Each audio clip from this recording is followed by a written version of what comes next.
29 जानेवारी भारतीय वृत्तपत्र दिन। नमस्कार।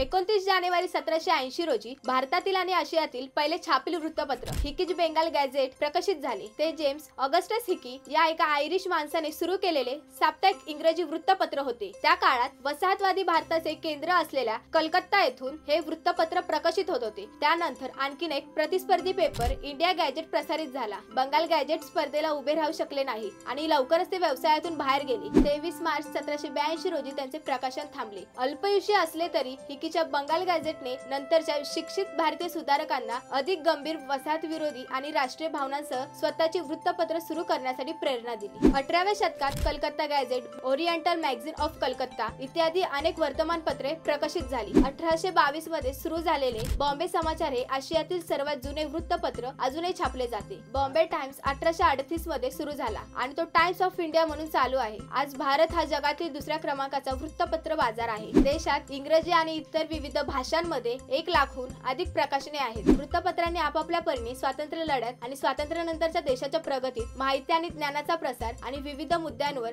जनमत जागृत ठेवून योगदान दिले आहे। 1963 मध्ये भारतीय राष्ट्रीय पत्रकार संघाने 29 जानेवारी हा दिवस भारतीय वृत्तपत्र दिवस म्हणून साजरा करण्याचे ठरवले। असे नवनवीन दिनविशेष बघण्यासाठी कल्लाकार या YouTube चॅनलला सबस्क्राइब करा। फेसबुक, इंस्टाग्राम पेजला फॉलो करा।